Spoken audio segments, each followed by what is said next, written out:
Yasin malam Jumaat, lepas tu tak datang dah. Tak datang tu tak apa kalau tak nak. Ni hukum salah kawan kita tu. Pergi baca Yasin malam Jumaat. Salah sambut maulid. Salah baca berzanji. Salah buat burdah. Salah tu pula disebut oleh ustaz-ustaz mereka bid'ah dalalah wa kullu dalalatin finnar. Semua masuk api neraka. Kan takut bunyi api neraka. Saya ni orang awam takut bunyi api neraka. Sultan Salahuddin Al-Ayyubi berpegang dengan akidah ahli sunnah wal jamaah al-asy'ariyah macam kita. Berpegang pula dengan mazhab yang muktabar, bukan tak ada mazhab. Ada orang kata tak perlu mazhab-mazhab lah, ikut Nabi cukup lah. Berpegang dengan mazhab Imamuna Imam Syafi'i rahimahullah. Alhamdulillah kita berpegang, dan kita pun tak ta'assub dengan Syafi'i kita. Zakat pun kita fitrah kita tak ikut dengan Syafi'i. Mana yang ada masalah ummah kita ikut. Dan kita tidak memperlekehkan imam-imam yang lain. Dalam bab solat contohnya, dalam mazhab Imam Syafi'i meletakkan di antara dada dan juga pusat. Tapi dalam mazhab Imam Abu Hanifah contohnya meletakkan di bawah daripada pusat. Sebab itulah kita bila tengok orang Pakistan banyak berpegang dengan Hanafi. Kalau dia letak bawah daripada pusat tu, jangan kata oi malahnya orang tu semayang. Tak malas. Dia semayang macam tu dah. Memang mazhab dia macam tu. Dan kita ikhtilaful a'immah rahmah. Perselisihan pendapat mazhab itu adalah rahmat. Kita baca Fatihah, kita rukuk dan sujud dan sebagainya. Jangan kita bergaduh dalam masalah akidah. Jangan kita bergaduh dalam masalah furu'. Kalau tak nak buat, cukup. Jangan marah orang lain buat dan jangan cepat menghukum orang lain salah. Kita berpegang dengan akidah ahli sunnah wal jamaah al-asy'ariyah sebagaimana Sultan Salahuddin Al-Ayyubi. Sultan Salahuddin Al-Ayyubi, pada zaman dia, apa yang dia buat? Allah Ta'ala bagi kemenangan kepada dia. Ini berkaitan dengan Aqsa juga. Mi'raj saya rasa tak sempat nak cerita ni. Nak tengok Sultan Salahuddin Al-Ayyubi. Di antara apa amalan yang dia lakukan kepada rakyat dia, terutama kepada para muazzin. Dia memerintah di bumi Syam, Palestin, Lebanon, Jordan, Iraq, Mesir, semua di bawah pemerintahan dia. Dia memerintahkan seluruh Bilal dan ataupun muazzin agar melaungkan akidah sebelum daripada azan subuh. Kena sebut perkataan akidah. Zaman sekarang ni orang baca Quran sebelum subuh pun bising nak. Keluar dalam paper, keluar dalam televisyen. Amalan kita sejak zaman dulu lagi tu betul dah. Sultan Salahuddin Al-Ayyubi buat tu betul dah. Kenapa kita nak marah? Kenapa ini berlaku bukan dekat di Burkina Faso, di Afrika Selatan tu orang marah baca Quran sebelum daripada azan subuh. Ni di Malaysia kita kedengaran kadang-kadang tu lah. Tempat lain tak tahulah. Ada bunyi. Padahal majoriti umat Islam, majoriti kita di Malaysia ni orang Islam. Dan kadang-kadang kita dengar cerita orang boleh masuk Islam dengan sebab mendengar azan subuh dan ayat-ayat Al-Quran. Segelintir daripada kita pula mengiyakan pula kata-kata mereka yang melarang daripada bacaan Al-Quran ataupun akidah yang dilaungkan sebelum daripada azan subuh. Dan ini yang dijalankan oleh Sultan Salahuddin Al-Ayyubi, diperintahkan kepada seluruh muazzin dan Bilal agar melaungkan akidah ini, dan kanak-kanak disuruh menghafaz akan akidah ini setiap hari sebelum waktu subuh. Setiap hari, bukan seminggu sekali, bukan sebulan sekali. Tak ada seorang ulama pun pada zaman dia, tidak ada seorang daripada rakyat ni katakan, "Balah Sultan, tiap-tiap hari dia buat ni. Seminggu sekali balah, sebulan sekali cukuplah, sebulan sekali cukuplah." Tak ada seorang pun cakap macam tu, tak ada. Kesatuan akidah tu ada. Semua cakap apa kepada Sultan Salahuddin? Jazakallah khairan katsira. Terima kasih berbanyak wahai Sultan kerana ingatkan kami tentang akidah. Dan orang dewasa disuruh belajar dan mendalami akan akidah ini, disebut sebagai akidah mursyidah ataupun akidah Sultan Salahuddin Al-Ayyubi, yang berpegang dengan akidah para nabi, rasul-rasul alaihi wassalatu wassalam. Apa di antara abiyat, syair ataupun akidah tersebut? Wasani'ul alami la yahwihi qutrun ta'ala Allahu an tashbihi qad kana mawjudan wa la makana wa hukmuhu al-ana ala ma kana subhanahu jalla 'anil makani wa 'azza an taghayyur az-zamani فقد غلا وزاد في العلو مبدعها والعرش فوق الماء وأثبتوا لذاته التحيز قد ضل ذو التشبيه فيما جوزت. Hinggalah akhirnya. Panjang. Dan yang menciptakan alam tidak diliputi oleh alam. Setitis makhluk pun tidak sama dengan Allah. qad kana mawjudan wala makana, dan Allah itu wujud tanpa bertempat. Ini akidah para nabi, sahabat, ulama-ulama dan umat Islam. Apa dia? Allahu mawjudun bila makanin. Allah ada tanpa bertempat, bukan dekat atas, bukan dekat atas langit, bukan dekat atas aras. Dan kita menadah tangan ke langit bila berdoa, kerana Ibnu Hajar Al-Asqalani menyatakan, dan Imamuna Imam Syafi'i menyatakan, kerana qiblatud du'a fis sama, kerana kiblat doa adalah di langit.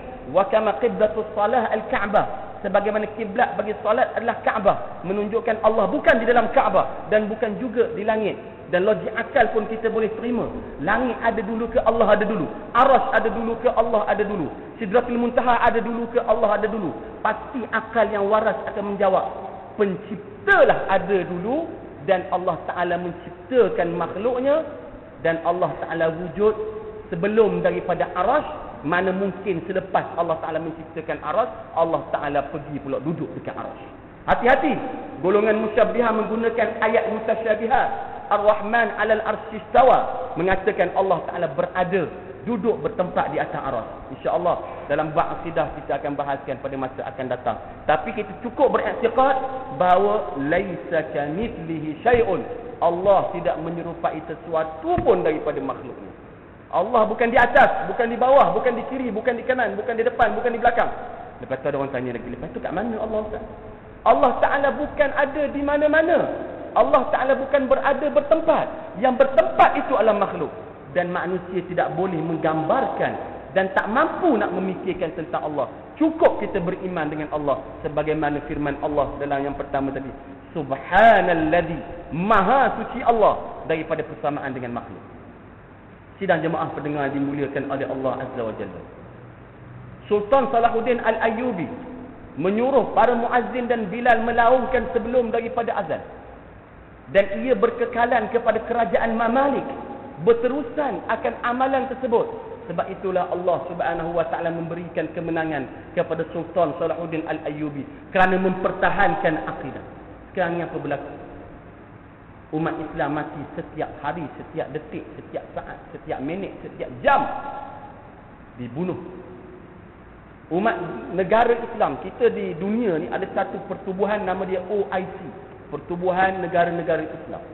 Bukan nak cerita dunia sangat ni, tapi OIC tu macam OIC lah. Oh macam tu je dia. OIC macam tu tak. Mereka tak mampu nak membantu Palestin. 100 buah negara, ataupun ada mengatakan 50 buah negara Islam. Sebab dah fobia, dah trauma. Dulu kalau kita melihat sejarah, pada zaman peperangan yang kita mungkin dengar di antara Iraq dan juga Amerika, yang ini pada zaman Saddam Hussein, ada beberapa buah negara Islam pernah membantu Iraq menentang Amerika. Tapi disebabkan dia membantu Iraq menentang Amerika dan Iraq kalah dan lupus dan Saddam Hussein pun mati, maka negara yang pernah menolong Iraq dulu telah disekat ekonomi oleh kuasa besar dunia, Amerika, ketika itu dan sekarang. Jadi negara-negara Islam khasnya takut dah. Aku ni kalau tolong Palestin ni, kalau kalah lagi habislah negara aku, kena sekat ekonomi lah. Ekonomi. Tak salah ekonomi. Tapi maruah, nyawa, darah umat Islam semakin hari semakin menjadi-jadi. Kenapa tidak kembali kepada perjuangan Sultan Salahuddin Al-Ayyubi?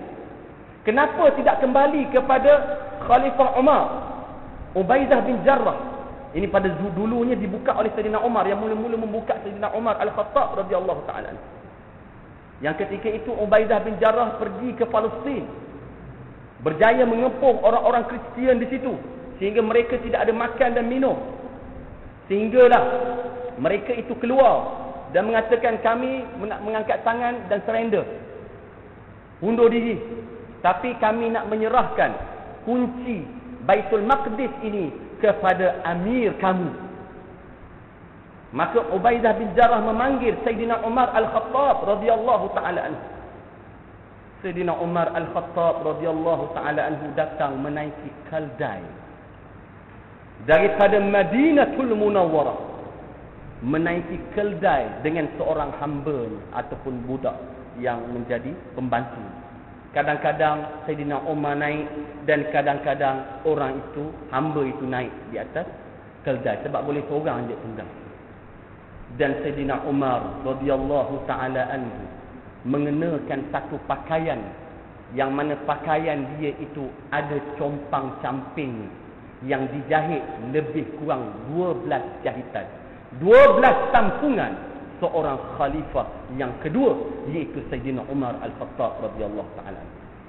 Sampai di Palestin, sampai di tempat Rasulullah Isra' tersebut, lalu hamba itu kata, wahai Umar, tukarlah pakaian cantik sikit, kita nak ambil Palestin ni, kita nak ambil Baitul Maqdis ni. Maka apa yang dijawab oleh Sayyidina Umar, dulunya kami ini hina, kami ini hina sebab Islam, tetapi kami telah mulia, azallallah, kerana kemuliaan kami itu dengan Islam. Maka aku tidak akan mencabutkan pakaian aku ini demi untuk menghadap orang-orang Kristian tersebut. Maka apabila sampai di pintu Baitul Maqdis, Sayyidina Umar Al-Khattab radhiyallahu taala anhu bersama dengan hamba, maka keluarlah orang Kristian menyatakan, mana Amirul Mukminin, mana ketua kamu? Maka Ubaidah bin Jarrah mengatakan, dialah dalam keadaan segan, takut nak tunjuk, itulah pemimpin aku. Maka orang Kristian mengatakan, maka benarlah dalam kitab suci kami menyatakan bahawa sesungguhnya ada seorang pemimpin yang amat zuhud yang datang kepada aku dalam keadaan sedemikian, maka aku menyerahkan akan kunci Baitul Maqdis. Tengok Sayyidina Umar, tengok kepada Sultan Salahuddin Al-Ayyubi, bagaimana dia mementingkan akan diri dia sendiri dengan Allah Subhanahu wa taala. Sultan Salahuddin Al-Ayyubi mempertahankan akidah kepada tentera dia dan juga rakyat. Ini walaupun kita jauh sekalipun daripada Palestin, kita di Malaysia ni kena bersatu hati, berpegang dengan akidah Ahlussunnah wal Jamaah. Sidang jemaah yang dimuliakan oleh Allah Subhanahu wa taala. Ayat pun baru sampai ilal Masjidil Aqsa. Minal Masjidil Haram ilal Masjidil Aqsa. Sebab saudara kata tadi, Ustaz, paling lama sangat Ustaz ni, tak apa. Dia selalu notis belum pukul 12 dah. Kurang itu kita habislah insya-Allah. Kalau rasa nak berhenti Ustaz, berhenti Ustaz. Tapi insya-Allah tak panjang. Sekejap aja lagi. Boleh ya. Agak tak tergantung. Banyak juga saya kena lompat-lompat benda-benda ni. Ilal Masjidil Aqsa alladhi barakna hawlahu, yang mana bumi Aqsa itu, bumi Syam itu, Allah Ta'ala memberikan keberkatan kepadanya. Keberkatan yang ada yang kita sebutkan tadi. Nabi Muhammad sallallahu alaihi wasallam sepanjang perjalanannya, mula-mula dia nak keluar daripada Hijril Ismail, mula pada waktu malam, Nabi Muhammad nak diisrakan, diambil oleh malaikat Jibril dan juga malaikat Mikail, dan ada mengatakan malaikat Israfil yang ambil Nabi Muhammad daripada Hijril Ismail, nak memulakan Isra-nya Nabi Muhammad sallallahu alaihi wasallam. Kemudian ditinggalkan bersama Jibril dan Nabi Muhammad sallallahu alaihi wasallam, dan didatangi dengan satu kenderaan yang amat hebat yang dinamakan Silat ataupun Buraq, yang ditunggangi oleh Nabi Muhammad sallallahu alaihi wasallam. Kita lihat sedang jemaah sekalian, Nabi Muhammad diisrakan pada umurnya 52 tahun. Pada umur 52 tahun Nabi Muhammad bermulanya Isra. Yang mana sebelum daripada itu disebut Yaumul Hazan, hari kesedihan. Bapa saudaranya Abu Talib yang merupakan orang bangsawan yang hebat, yang digeruni dan disegani oleh orang musyrikin Mekah, wafat. Sayyidatina Khadijah binti Khuwailid, isteri kesayangan Rasulullah, bangsawan Arab yang digeruni, yang disegani, juga wafat. Ketika itu sedihnya Rasulullah, isterinya yang dicintai wafat. Rasulullah disuruh oleh Allah Subhanahu wa taala, pergi kamu ke Taif pula. Orang Mekah tak nak terima dakwah, pergi kamu ke Taif. Berdakwah ke Taif. Berjumpa dengan Bani Saqif. Berdakwah kepada mereka kepada Islam. Tapi dahsyatnya lebih lagi apa yang Rasulullah timpa di Mekah. Bani Saqif mengumpulkan pemuda-pemuda dan juga kanak-kanak duduk di sepanjang jalan, melontar batu. Ketika itu Rasulullah bersama Ziyad bin Harith melontar batu, melontar najis kepada Rasulullah, sehingga meleleh darah yang mulia Rasulullah sampai kepada buku lali. Rasulullah diuji oleh Allah, dahlah sedih, diuji pula dengan Allah Subhanahu wa taala dengan kesakitan tubuh badan, sehingga malaikat pun tak tahan tengok Rasulullah. Ya Rasulullah, jikalau engkau izinkan kepada aku, nescaya aku akan angkat bukit Mekah, aku hembas mereka yang melakukan khianat kepada kamu. Apa yang dijawab oleh Nabi Muhammad sallallahu alaihi wasallam? Jangan, la taf'al, jangan kamu buat sedemikian. Jikalau mereka tidak beriman kepada Allah, tidak beriman kepada aku, mungkin anak mereka, cucu mereka, cicit mereka boleh beriman kepada Allah Subhanahu wa taala. Kasihnya Nabi Muhammad sallallahu alaihi wasallam kepada umat. Bila nak menceritakan tentang kasih ni, Nabi Muhammad sayang kepada umat dia. Nabi Muhammad kasih dan rindu kepada umat dia. Macam mana kita ini yang ada roh, ada jasad, ada akal, tidak rindu kepada Nabi Muhammad sallallahu alaihi wasallam? Bagaimana dalam hadis mutawatir nak beritahu kasih dan rindu. Ini mungkin last lah, kasih dan rindu kepada Nabi Muhammad. Kasih dan rindu kepada Nabi Muhammad sallallahu alaihi wasallam. Jaz'un nakhil dalam hadis mutawatir, iaitu pohon tamar yang kering. Rasulullah kebiasaannya bila dia nak berkhutbah naik, dia tak ada mimbar dulunya di Masjidin Nabawi. Hanya bersandar dan berpegang kepada pohon tamar yang kering. Di situlah tempat dia berpegang. Setiap kali dia naik nak berkhutbah, di situlah dia berpegang. Suatu hari ada seorang perempuan tua datang kepada Rasulullah. Ya Rasulullah, li waladun najjar, law nasna'u laka mimbara. Ya Muhammad, ya Rasulullah, aku ada seorang anak lelaki tukang buat kayu. Boleh tak aku suruh dia buatkan mimbar supaya mudah kamu menyandar, berpegang dan sebagainya? Isna'i, buatlah. Bila dah siap akan mimbar tersebut, maka Rasulullah pun berkhutbah pada hari yang berikutnya. Maka apabila Rasulullah naik di atas mimbar, maka kedengaran satu tangisan dan rengekan, yushbihu anina tiflil baki.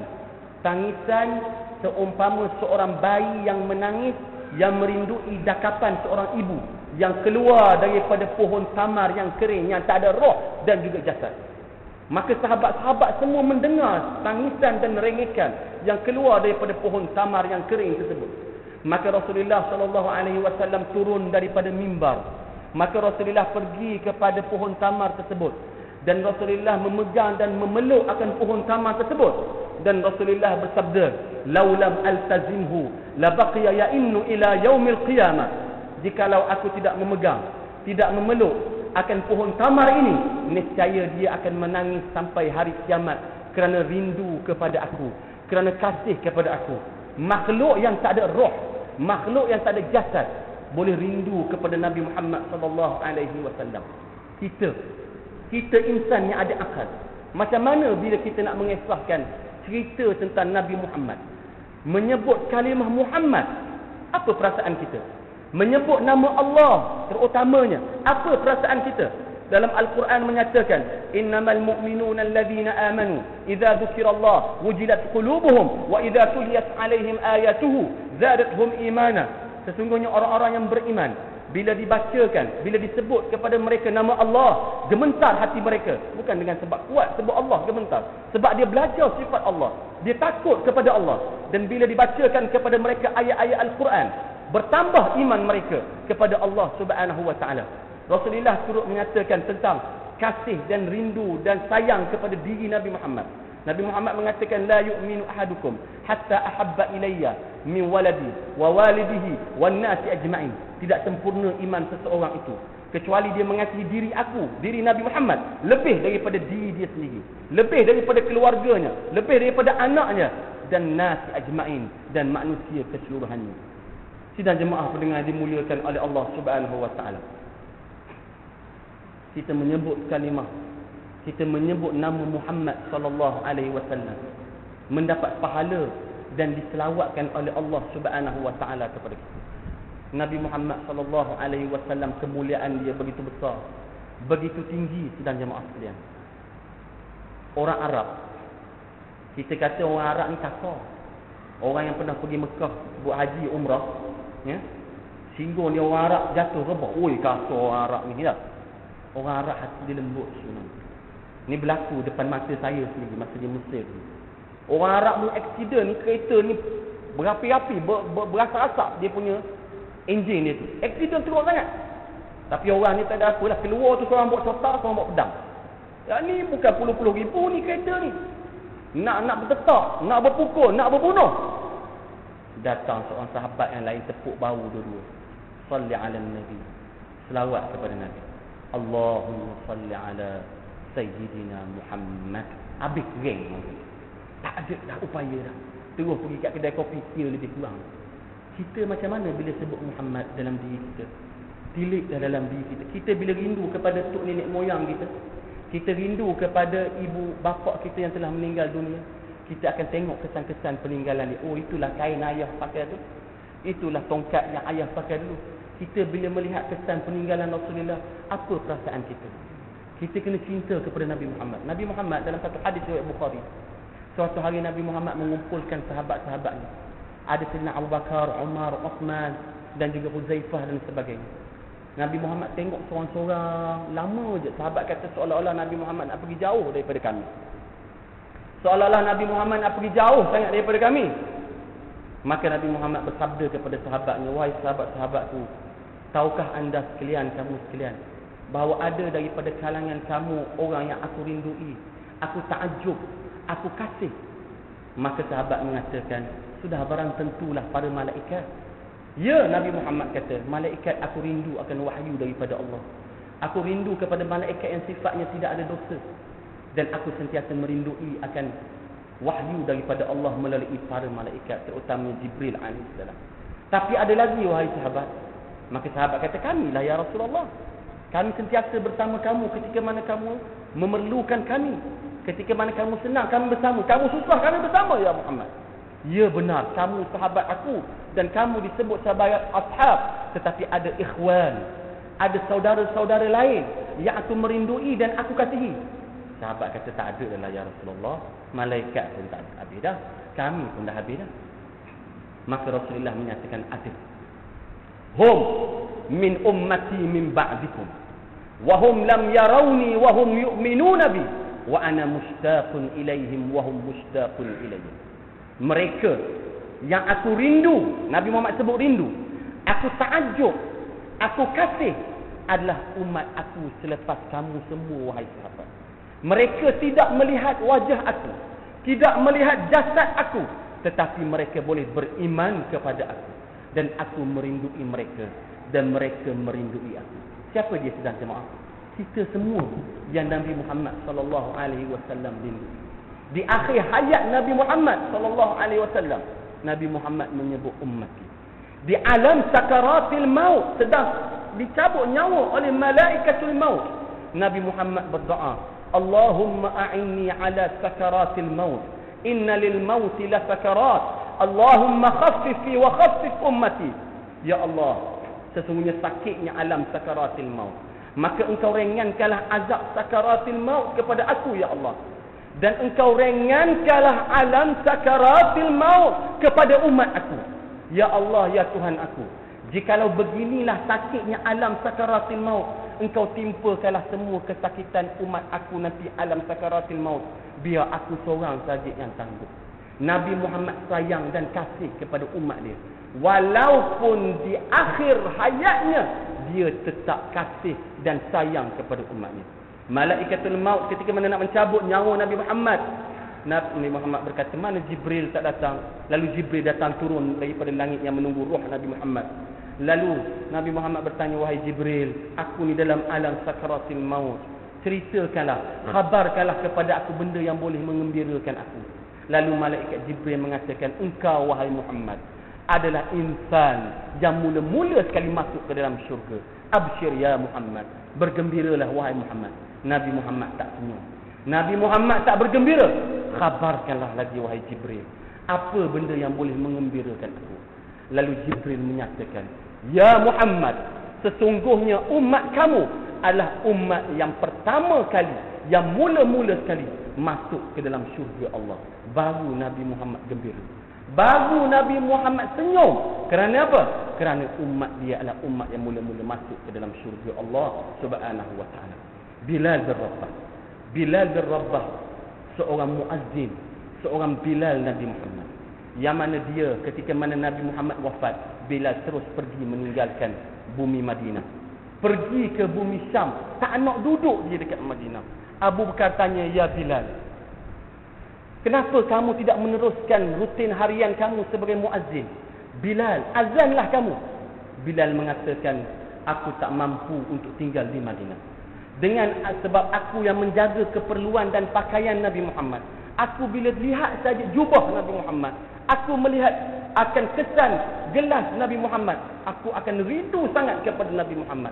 Dan aku tidak sanggup memijak dengan kaki aku di Madinatul Rasul yang di bawahnya ada jasad insan yang agung. Aku tak sanggup memijak akan jasad Nabi Muhammad sallallahu alaihi wa ashabihi wasallam." Tapi bukan bermakna kita tak boleh pergi Madinatul Rasul. Dalam Tibyan Kadbil Al-Muftari, Bilal duduk di Syam, duduk mengajuk tak nak duduk dekat Madinah. Duduk berlama-lama, kahwin di sana. Satu kampung nama dia Dariyah. Suatu malam Bilal bermimpi Rasulullah datang dalam mimpi. Rasulullah menyatakan, "Ya Bilal, ainal jafa?" Mana orang, wahai Bilal, mana orang yang kata rindu sangat kepada aku? Kalau rindu, datanglah ziarah aku. Bilal esok paginya terus menangis menceritakan kepada isterinya. Lantas dia memacu kuda terus pergi ke Madinatul Rasul daripada bumi Syam. Lalu pergi daripada kubur Nabi dan berdoa di sisi kubur Nabi, dan dia menangis di kubur Nabi Muhammad sallallahu alaihi wasallam kerana rindu kepada Nabi Muhammad, dan dia berdoa di depan kubur Nabi Muhammad. Ingat sedang jemaah sekalian, sampai ke hari ini, sampai ke saat ini, siapa yang pernah pergi ziarah Madinah, kalau dia nak, terutama lelaki, bila dia nak lalu di depan kubur Nabi Muhammad, dia nak angkat tangan dia berdoa, adalah golongan musyabbihah yang benci kepada Nabi Muhammad. Dia kata dekat kita, qiblah. Kita pun tunjuk punggung kepada Nabi Muhammad, kita berdoa kepada Allah. Yang jadi masalah kalau orang awam tu, betul lah, dia jahil contohnya lah. Ni yang mutawif pun ajar macam tu juga. Kalau tak boleh nak berdoa, angkat tangan kita letak dan kita berdoa kepada Allah Subhanahu wa taala. Mana adab kita dengan Nabi Muhammad? Kita ziarah ibu bapa kita, kita tunjuk punggung. Kita berdoa kepada Allah, dan keberkatan ada pada jasad Nabi Muhammad sallallahu alaihi wasallam. Bilal menangis dekat kubur Nabi Muhammad sallallahu alaihi wasallam. Datang Sayyidina Abu Bakar, datang Sayyidina Umar, "Wahai Bilal, nahnu mushtaqun linastami'a sawtu adhanika kama adanta fi zamanir Rasul." Wahai Bilal, kami semua penduduk Madinah rindu sangat nak dengar kamu laungkan azan sebagaimana kamu laungkan azan pada zaman Rasulullah sallallahu alaihi wasallam. Apa yang dijawab oleh Bilal? "Wahai Abu Bakar, wahai Umar, dulu pada zaman Rasulullah, aku muazzin Rasulullah. Bila tiba waktu salat, aku akan naik ke menara ini. Dan selepas daripada azan, aku akan turun. Dan aku akan pergi ke bilik Rasulullah. Dan aku akan berkata kepada Rasulullah yang ada di situ, Salah. Selepas ini kepada siapa aku nak menyebut salat? Nabi Muhammad dah wafat." Senyap Abu Bakar dan Umar. Kemudian Bilal pergi menziarahi kedua cucu Rasulullah, iaitu Sayyidina Hasan dan juga Husain, yang ketika itu berumur 7 tahun dan juga 8 tahun. Bilal mencium kedua tengkuk Hasan dan Husain, dan tercium dia bau haruman Rasulullah ada pada keturunan Nabi Muhammad sallallahu alaihi wasallam. Bilal menangis kerana teringat kepada jasad Nabi Muhammad sallallahu alaihi wasallam, kal misk, seperti kasur. Hasan dan Husain ketika itu kecil pun pandai meminta kepada Bilal, "Ya Bilal, nahnu hafizu Rasulillah." Wahai Bilal, kami cucu Rasulullah. "Nahnu mushtaqun linastami'a sawtu adhanika kama azanta fi zaman jaddi Rasulillah." Kami rindu nak dengar suara azan kamu, dan ini permintaan daripada cucu Rasulullah, dan engkau kena perkenankan daripada permintaan keturunan Rasulullah sallallahu alaihi wasallam. Bilal mengatakan, "Jikalau ini permintaan daripada Hasan dan Husain, aku tidak boleh menolak." Bila tiba waktu salat, bila tiba waktu sembahyang, Bilal naik untuk melaungkan azan. Allah dalam kitab Tibyan Kadbil Muftari meriwayatkan, Bilal melakukan Allahu Akbar, Allahu Akbar. Dajjatil Madinah. Bergegar bumi Madinah ketika itu. Allahu Akbar, Allahu Akbar. Takarrara dajjatil Madinah. Semakin bergegar bumi Madinah. Ashhadu an la ilaha illallah. Kharaja an-nisa' wal atfal min buyutihinna. Wa hum yaqulun abu'itha an-nabi Muhammad sallallahu alaihi wasallam. Perempuan-perempuan dan kanak-kanak keluar daripada rumah-rumah mereka. Mereka pergi menuju ke Madinah, yakni ke Masjidin Nabawi. Dan mereka berkata, Nabi Muhammad dibangkitkan semula ke? Kerana ini azan pada zaman Rasulullah sallallahu alaihi wasallam. Sehinggalah Bilal sampai kepada kalimah wa asyhadu anna Muhammada Rasulullah. Bilal tak dapat meneruskan azan. Bila menyebut nama Muhammad sallallahu alaihi wasallam, Bilal rindu kepada Nabi Muhammad. Dalam riwayat menyatakan Bilal jatuh pingsan menyebut nama Nabi Muhammad. Dan ada riwayat menyatakan Bilal lantas turun dan balik ke Syam dan tidak dapat meneruskan azan kerana menyebut nama Habibullah Muhammad sallallahu alaihi wa alihi wa ashabihi wasallam. Isra dan Mi'raj. Kasihlah kita kepada Nabi Muhammad sallallahu alaihi wasallam. Tanamkan dalam diri kita ini cinta kepada Nabi Muhammad. Cinta kepada Allah, membesarkan Allah, mensucikan Allah daripada persamaan dengan makhluk. Kita kena ada niat tuan-tuan nak cinta melihat Nabi Muhammad. Kerana Nabi Muhammad mengatakan man ra'ani fil manam faqad ra'ani haqqan fa inna asy-syaitana la yatazayyad bi surati. Barang siapa yang melihat aku dalam tidur, nescaya dia akan melihat aku dalam keadaan berjaga. Dan ulama menyatakan busyra, orang yang melihat Nabi Muhammad berita gembira baginya mati dalam keadaan keimanan kepada Allah Subhanahu wa taala. Mudah-mudahan dengan Isra Mi'raj tadi, insya-Allah tahun depan ataupun masa akan datang kita boleh kongsikan bersama. Yang penting kita berpegang dengan akidah ahli sunnah wal jamaah, mentangzihkan Allah, mensucikan Allah daripada persamaan dengan makhluk, mencintai Nabi Muhammad sallallahu alaihi wasallam, sentiasa banyak menyebut berselawat kepada Nabi Muhammad sallallahu alaihi wasallam. Ambil kisah suri tauladan para sultan dahulu, para nabi, para sahabat, bagaimana mereka mempertahankan agama Allah Subhanahu wa taala. Cukuplah sekadar itu, mudah-mudahan kita diberkati dan diberikan kemanfaatan yang besar sebagai umat Nabi Muhammad sallallahu alaihi wa alihi wa ashabihi wasallam. Barakallahu fikum. Bismillahirrahmanirrahim. Allahumma jama'na hadha ijtima'an marhuma. Allahumma arzuqna ru'yata nabiyyina Muhammadin sallallahu alaihi wasallam. Allahumma la tada' lana fi maqamina hadha dhanban illa ghafartah, wa la hamman illa farajtah, wa la daynan illa qadaytah, wa la maridan illa shafaytah, wa la dhallan illa hadaytah, wa la hajatan min hawaij dunya wal akhirati illa qadaytaha wa yassartaha ya rabbal alamin. Sallallahu ala sayyidina Muhammad wa ala alihi wa sahbihi ajma'in walhamdulillahi rabbil alamin. Barakallahu fikum. Assalamu alaikum warahmatullahi ta'ala wabarakatuh.